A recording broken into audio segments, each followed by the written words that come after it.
सियासी बहरान के अंदर जो सबसे इंपॉर्टेंट हमें फिलहाल चीज नजर आती है वो फैज हमीद के खिलाफ फैसला है।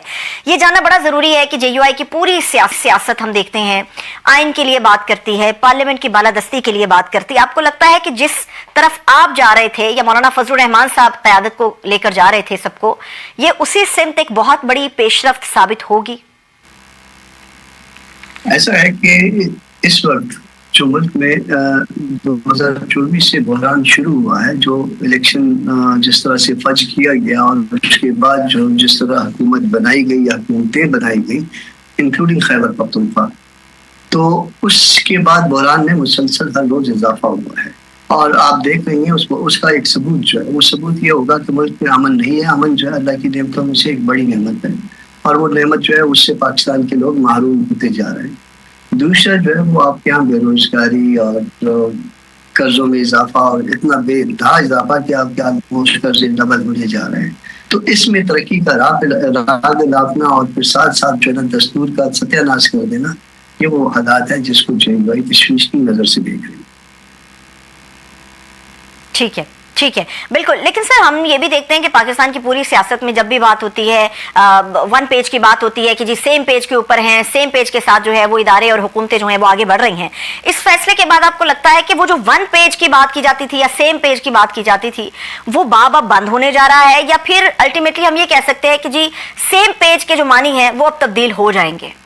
सेम पेज के मानी जो है वो तब्दील हो चुका, बावजूद इसके इदारे और पेज पे हैं या ये राग गलाफी हैं कि एक पेज पे हैं, वो कि उनके दरमियान भी कभी कभी जो है वो बातें मंजर आम पे आ जाती हैं, मगर स्टिल जो है ना इस सेम पेज पे होना जो है उनको कोई बेनिफिट नहीं दे रहा।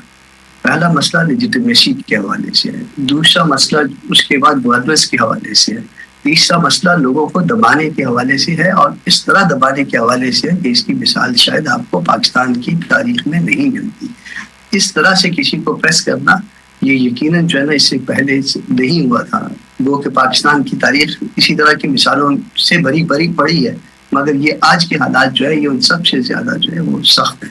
तो सेम पेज होने का जो है उनका कोई बेनिफिट जो है वो मेरा ख्याल है नहीं मिलेगा। ये पेज जिस पेज पे सेम कहते हैं कि खुदा ना खास्ता उनको भी खराब नहीं करते। लेकिन इसी सूरत हाल को मद्देनजर रखते हुए पिछले चंद हफ्तों से हम ये सुन रहे थे सेनेटर साहब के मौलाना फजलुर रहमान साहब जो हैं वो हुकूमत मुखालिफ तहरीक चलाने का इरादा भी रखते हैं, और उन्होंने तो ये भी कहा था कि जी हम बस अपने कारकुनान से कहेंगे और तैयारी हो जाएगी और हमारा दिल करेगा, मतलब हम तैयार होंगे तो फिर इस्लामाबाद की तरफ हम रुख कर सकते हैं। क्या अभी भी ये इरादा कायम है, बांध रखा है कि किसी भी लम्हे हुकूमत मुखालिफ तहरीक का आगाज कर दिया जाएगा? उसमें बहुत सी चीजें कुक हो रही है और उसमें लेजिस्लेशन जो रिसेंट पास में हुई है वो भी जो है वन ऑफ द रीजन बन सकती है। जो मेरे ख्याल जो मेरी असेसमेंट में एक चीज जो ट्रस्ट के हवाले से है कि वो शायद हमारा जो है वो ट्रस्ट जो है वो बिल्ड नहीं हो पा रहा। बाकी जो पीटीआई वगैरह हो गई, जो अपोजिशन की जमातें हैं, उसकी भी रीजन है हमारे पास। एक तो माजी हमारा था ही, एक माजी में वो हमें अच्छा बुरा कहते रहे, हम उनको अच्छा बुरा कहते रहे, फिर हमने उनको इंगेज किया 26 अमेंडमेंट पे, सारी बातें हुई और सारी बातों के बावजूद जो है वो सारा जब उनका काम निकल गया, जब हमने उनको कह दिया कि जी हम मज़ीद आगे नहीं बढ़ सकते आपके साथ प्रोटेस्ट में, तो उन्होंने सारा मलबा हम पे डालने की कोशिश की। ये चीज़ें ऐसी हैं जिसको हम मोहतात अंदाज से देख रहे हैं और इन चीज़ों को देखते हुए आगे बढ़ने या किसी एक जगह पे रहने या इंतजार करने की पॉलिसी जो है वो हम अपना सकते हैं। कुछ दिन के बाद जो है वो जो लेजिस्लेशन के हवाले से जो गैर इस्लामी लेजिस्लेशन जो है वो अभी रिसेंट पास में गवर्नमेंट ने की है और शायद किसी के कहने पे की है, तो उसके हवाले से जो है मेरा ख्याल है चंद दिन के अंदर अंदर आप शायद नेक्स्ट वीक में कोई आप देखेंगे मजहबी हल्कों का कोई इज्तिमा देखेंगे और फिर इस तरह से बातें आगे बढ़ेंगी। मगर पीटीआई के साथ या जो उसमें जो एक अपोजिशन बनी हुई है वो एतमाद की हमारे मुमकिन है हमें नक्स हो, मैं नहीं कह रहा कि उनमें नक्स है, मगर वो एतमाद की हमारे दरमियान फुकदान है। सही सही, यानी कि अगर जेयूआई मौलाना फजलुर रहमान साहब के ज़रिए से निकलेगी तो फिर वो अलल ऐलान निकलेंगे, मगर ये कहना कि वो पाकिस्तान तहरीक इंसाफ के साथ निकलेंगे तो ये शायद कबल अज़ वक्त होगा, क्योंकि एक एतबार का जो फुकदान है वो अभी भी बाकी है। लेकिन सर, जो ऑपरेशन तक का मामला था खैबर पख्तूनख्वा में, उसकी हद तक तो पीटीआई हो गई या फिर मौलाना फजलुर रहमान साहब हो गए, ये सब एक ही पेज के ऊपर थे। तो ये जो तहफ़्फ़ुज़ात ऑपरेशन को लेकर थे और जिसका बुलंदोबांग तरीके से बात भी की थी मौलाना फजलुर रहमान साहब ने, क्या वो तहफ़्फ़ुज़ात दूर किए गए हैं? नहीं, वो सारे मामला उसी तरह से बरकरार है। देखिए, राइट फ्रॉम इलेक्शन जो है ना, वो सारा मामला इसी तरह से चल रहा है जिसपे हमारी रिजर्वेशंस हैं। मगर क्या इलेक्शन जो है, सबसे पहला पॉइंट ले लीजिए, क्या इलेक्शन सिर्फ धांधली 3 सूबों में हुई है या मरकज में हुई है? क्या उसमें खैबर पख्तूनख्वा शामिल नहीं था? क्या ये उस डिजाइन का हिस्सा नहीं था जो किसी ने तरतीब दिया? ये एक बात है। फिर बाकी उसके बाद जो बाकी 2 सूबों में हालात की खराबी है, जो गिरावट है, जो अमन अमान का मसला है, या जो अफगानिस्तान के साथ मसाइल जो है ना वो पैदा कर दिए गए हैं, उसके ऊपर जेयूआई कभी भी जो है वो इसको एक्सेप्ट नहीं कर रही और इसको अपोज करती है। इसमें हमारा और पीटीआई का मौक़िफ़ एक जैसा हो जाता है, मगर स्टिल जो है ना वो सवाल ये है कि क्या जो है वो एक ऐसी तहरीक शुरू की जाए जैसा कि माजी में तहरीक शुरू की गई और उसका बेनिफिट बाकी 2 पार्टियों ने उठा लिया और जेयूआई उसका कोई बेनिफिशियरी भी नहीं है, और उसके साथ साथ जो हम लेजिस्लेशन चाहते थे, जो कानून साजी चाहते थे, उसमें भी जो है ना वो हमारे साथ नहीं बल्कि हमारे मुखालिफ है। तो इस तरह के मामला जो है वो हमारे जहन में है। आप उसको देख के, उसको प्रॉपरली गेज करके फिर जो भी मुमकिन होगा उसको पार्टी फैसला करेगी।